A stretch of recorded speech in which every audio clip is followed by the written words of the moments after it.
warahmatullahi wabarakatuh. Perkenalkan, nama aku Khairatul Anissa dengan NIM 20017049. Aku berasal dari program studi Sastra Indonesia, jurusan Bahasa dan Sastra Indonesia dan Daerah, Fakultas Bahasa dan Seni, Universitas Negeri Padang. Nah, untuk teman-teman, sebelum lanjut nonton video ini, dibolehkan sekali untuk like, komen, serta subscribe YouTube aku agar aku tetap semangat untuk kedepannya membuat tugas-tugas video. Nah, silahkan subscribe. Thank you. Nah, teman-teman, dari judul video aku yang aku tulis di bawah ini, kita udah mengetahui apa yang akan aku kerjakan di dalam video aku kali ini. Nah, sebelum itu kita harus mengetahui apa itu Angkatan Balai Pustaka.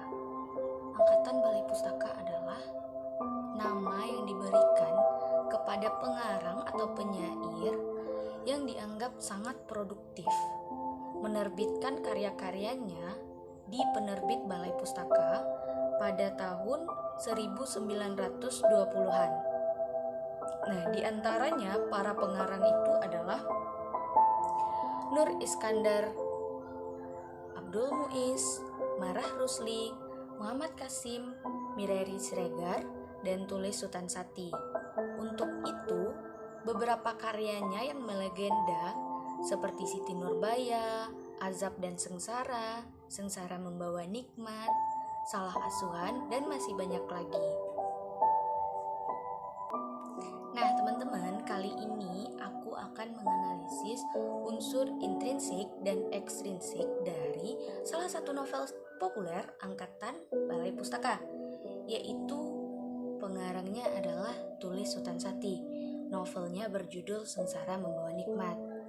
Nah, sebelum kita menganalisis unsur intrinsik dan ekstrinsik dari novel tersebut, kita harus mengetahui dulu nih teman-teman, apa sih itu unsur intrinsik? Unsur intrinsik adalah unsur-unsur pembangun karya sastra yang dapat ditemukan dalam teks karya sastra itu sendiri. Sedangkan unsur ekstrinsik adalah unsur-unsur yang berada di luar karya sastra itu sendiri, tetapi secara tidak langsung merampung dan mempengaruhi karya sastra tersebut, atau dengan kata lain dapat dikatakan sebagai unsur-unsur yang mempengaruhi bangunnya cerita atau sebuah karya, namun tidak ikut menjadi bagian di dalam karya sastra tersebut.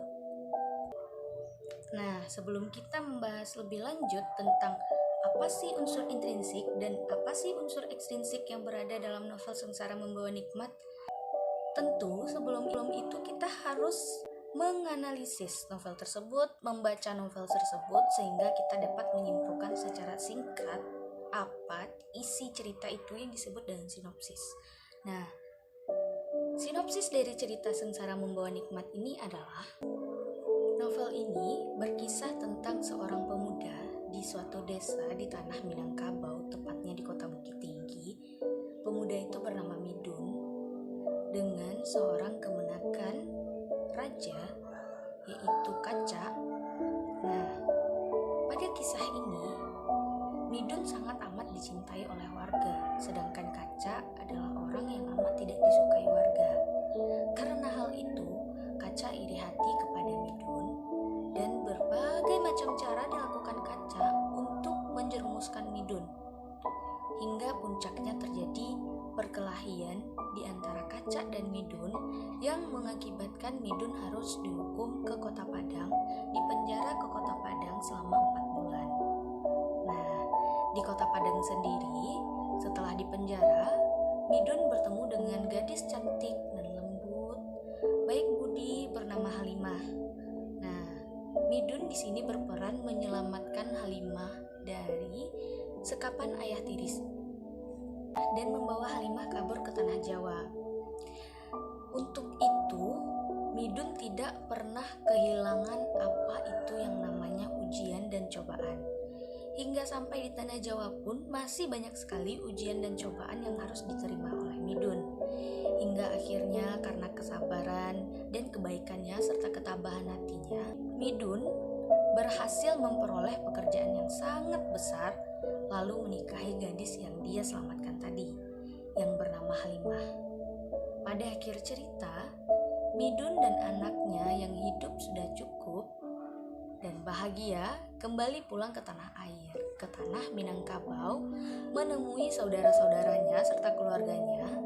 Lalu Midun pun hidup bahagia bersama keluarganya. Nah, saatnya kita masuk pada pembahasan pertama, yaitu unsur intrinsik. Unsur intrinsik terdapat yang pertama adalah tema.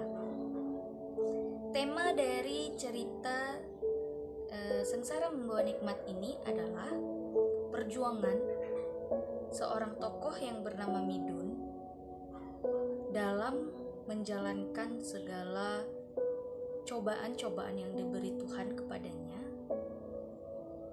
dengan kesabaran dan ketabahan. Nah, yang kedua adalah tokoh dan penokohan. Di dalam novel Sengsara Membawa Nikmat ini memiliki tokoh dan penokohan. Yang pertama adalah Midun. Midun sendiri adalah sosok protagonis yang disukai orang banyak, budi pekertinya baik, santun, gagah berani, alim serta penyayang. Hal itu tercantum dalam kutipan novel. Memang Midun seorang muda yang sangat digemari orang di kampungnya. Budi pekertinya amat baik, tertib, sopan santun kepada siapapun jua, serta tertawanya manis, sedap didengar, tutur katanya lemah lembut. Ia gagah berani, lagi baik hati, penyayang dan pengasih. Nah, untuk tokoh yang kedua adalah Kaca. Kaca merupakan kemenakan Tuanku Laras. Untuk Kaca sendiri, Kaca itu bersifat tinggi hati, sombong, suka berkata kasar, dan tidak disukai masyarakat kampung. Serta sifat Kaca yang paling menonjol adalah iri dengki. Itu bisa dibuktikan dari banyak sekali hal yang dilakukan oleh Kaca untuk menyengsarakan Midun. Tokoh ketiga yaitu Halimah. Nah, untuk Halimah sendiri, Halimah memiliki perawakan yang cantik, baik budi, lemah lembut, sederhana, dan manis dipandang mata. Untuk tokoh selanjutnya adalah Pak Midun. Pak Midun sendiri adalah ayah dari Midun yang bersifat arif bijaksana, bagaimana ia menunjukkan jalan kepada anaknya agar selalu menempuh kehidupan yang benar. Nah, setelah Pak Midun, ada lagi tokoh yang bernama Haji Abbas. Haji Abbas di sini dianggap sebagai orang yang berilmu tinggi dan sangat dihormati di kampung tersebut. Ada lagi Pendekar Sutan. Pendekar Sutan adalah mama dari Midun yang mengajari Midun silat atas perintah Haji Abbas. Selain itu, tokoh-tokoh yang membantu di dalam novel ini ada Maun dan Kadirun yang merupakan sahabat Midun, ada Tuanku Laras yang merupakan raja di kampung tersebut, ada Pak Inuh, ada Lenggang dan Jenang yang merupakan orang jahat suruhan Kaca untuk mencelakakan Midun. Nah, teman-teman, poin ketiga dari unsur intrinsik adalah latar atau setting. Latar atau setting ini terbagi pula atas 3. Yang pertama, latar tempat, yang kedua latar waktu, dan yang ketiga adalah latar suasana. Latar tempat adalah tempat atau di mana saja kejadian di dalam novel itu terjadi.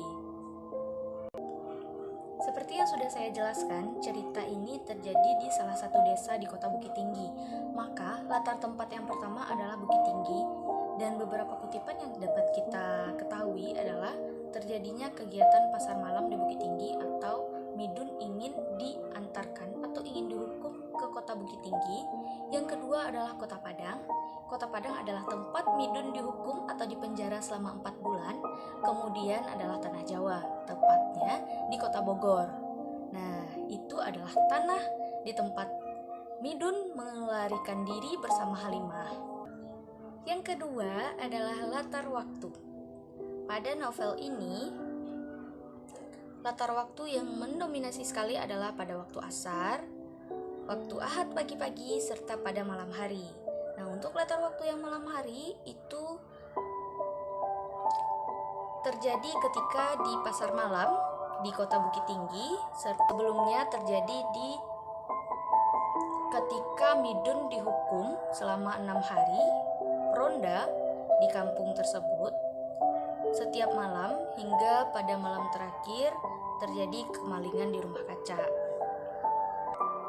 Yang ketiga adalah latar suasana. Latar suasana di sini adalah tegang, takut, dan bahagia. Tegang ketika Haji Abbas, pendekar Sultan, Pak Midun, serta Midun mendiskusikan apa yang terjadi setelah kemalingan tersebut, serta adegan lain yang menjelaskan ketegangan adalah ketika menunggu keputusan Haji Abbas tentang hukuman Midun. Apapun bentuk hukuman Midun, maka suasana terdapat tegang. Yang kedua adalah takut. Latar suasana takut terjadi ketika Midun dan para sahabatnya ketika itu di dalam hutan. Saat itu mereka sedang membicarakan tentang inyek atau harimau. Namun ketika mereka sedang menceritakan itu, terjatuhlah cempedak hutan yang membuat mereka terkejut dan takut, padahal itu hanya cempedak hutan, bukan harimau seperti yang mereka takutkan. Nah, latar sedih terjadi ketika keputusan seorang Tuanku Laras memenjarakan Midun selama 4 bulan ke Kota Padang. Di saat itu Pak Midun berkata dengan berlinang-linang air mata, dengan berpesan kepada anaknya Midun, "Baik-baik engkau di negeri orang, Midun." Selanjutnya adalah latar setting bahagia. Suasana bahagia. Hal itu didapatkan Midun ketika ia mendapat kabar bahwa ia mendapat pekerjaan yang sangat besar. Karena sangat girang hatinya mendengar kabar itu, Midun hampir tak dapat menjawab apa yang disampaikan oleh orang tersebut kepadanya. Poin keempat dari unsur intrinsik adalah alur atau plot. Alur atau plot dari cerita ini adalah alur maju atau alur progresif. Seperti yang dijelaskan secara rinci bahwa kisah itu bermula dari Midun yang disukai masyarakat ramai dan kebencian Kaca, kemudian konflik yang besar antara Midun dan Kaca yang menyebabkan Midun dihukum ke Kota Padang selama 4 bulan. Di sana dia bertemu Halimah. Setelah selesai hukumannya, Midun membawa Halimah kabur dari ayah tirinya. Kemudian Midun mendapat pekerjaan besar dan hidup bahagia bersama Halimah, menikahi Halimah di Kota Bogor. Lalu kemudian Midun kembali ke kampung halamannya di Kota Bukit Tinggi dan hidup bahagia. Poin kelima dari unsur intrinsik adalah sudut pandang. Sudut pandang pada novel Sengsara Membawa Nikmat ini adalah sudut pandang orang ketiga serba tahu. Unsur intrinsik yang keenam adalah gaya bahasa. Gaya bahasa yang digunakan oleh tulis Sutan Sati pada novel Sengsara Membawa Nikmat ini adalah gaya bahasa yang sederhana, tetapi merampungkan, menggabungkan antara bahasa Indonesia dan bahasa daerah Minangkabau. Ada beberapa kata yang saya cukup tidak mengerti di dalam novel ini, tetapi sudah ada terjemahannya di bagian bawah. Kemudian di dalam novel ini saya menemukan 3 majas. Yang pertama adalah majas hiperbola, seperti kata bertimbun-timbun hingga hampir sama duduk dengan kita. Kemudian majas metafora, karena itu tua, muda, kecil, besar di kampung. Dan majas personifikasi yang berisi sudah hampir terbenam matahari gila membual juga. Pada novel Sengsara Membawa Nikmat ini saya juga menemukan peribahasa. Yang pertama adalah belajar sampai ke pulau, berjalan sampai ke batas. Yang kedua adalah belajarlah seperti ilmu padi. Semakin berisi ia, maka semakin merunduk padi tersebut. Kemudian poin terakhir atau poin ketujuh pada unsur intrinsik adalah pesan atau amanat. Menurut saya pribadi, pesan atau amanat dari novel Sengsara Membawa Nikmat ini adalah kita harus tabah, sabar, serta ikhlas menjalani segala ujian dan cobaan yang diberikan Tuhan kepada kita, hingga nanti suatu nikmat datang kepada kita. Karena saya yakin segala sesuatu ujian dan cobaan yang diberikan oleh Allah kepada hambanya itu tidak melebihi batas kemampuannya. Dan segala sesuatu setelah ujian pasti ada hal baik setelahnya. Poin kedua yang kita bahas adalah unsur ekstrinsik dari novel Sengsara Membawa Nikmat. Biasanya, unsur ekstrinsik itu berpengaruh pada sosial, budaya, agama, serta latar belakang kehidupan pengarang. Novel ini ditulis oleh Tulis Sutansati. Beliau lahir pada tahun 1898. Beliau hidup pada zaman penjajahan Jepang dan Belanda. Pada tahun 1928, pengarang tersebut melahirkan sebuah novel yang berjudul Sengsara Membawa Nikmat. Nah, dari novel tersebut, pengarang melukiskan atau menggambarkan kehidupan masyarakat Minangkabau pada saat dijajah Jepang dan Belanda yang tidak jauh berbeda. Di mana novel ini menggambarkan kehidupan masyarakat Minangkabau pada zaman dahulu itu penuh dengan penderitaan. Masyarakat yang mendapat hukuman karena kesalahan yang tidak tentu dilakukan oleh masyarakat tersebut dipaksa untuk bekerja keras dan kerja paksa atau biasa yang disebut rodi. Nah, selain itu, pengarang juga menunjukkan bahwa nasib seseorang bisa berubah jika seseorang itu berusaha, sabar, dan terus berdoa. Walaupun seseorang tersebut dari kalangan bawah dan tidak berpendidikan dan berasal dari kalangan yang tidak mampu, seseorang tersebut dapat berpeluang menjadi orang yang sukses di kemudian hari asal seseorang tersebut mau bekerja keras dan berusaha mengubah nasib hidupnya. Selain novel Sengsara Membawa Nikmat, Tulis Sutansati juga menerbitkan beberapa karya.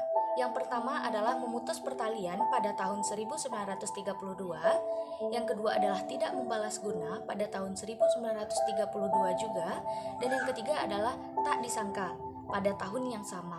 Dan masih banyak karya sastra lainnya yang dimiliki oleh Tulis Sutansati yang diterbitkan oleh penerbit Balai Pustaka. Nah teman-teman, segitu dulu penjelasan dari aku tentang unsur intrinsik dan ekstrinsik dalam novel Sengsara Membawa Nikmat. Semoga ini bisa menambah pengetahuan teman-teman tentang unsur intrinsik dan ekstrinsik dalam sebuah novel. Dan jangan lupa untuk like, komen, dan subscribe YouTube aku. Terima kasih telah menonton. Assalamualaikum warahmatullahi wabarakatuh.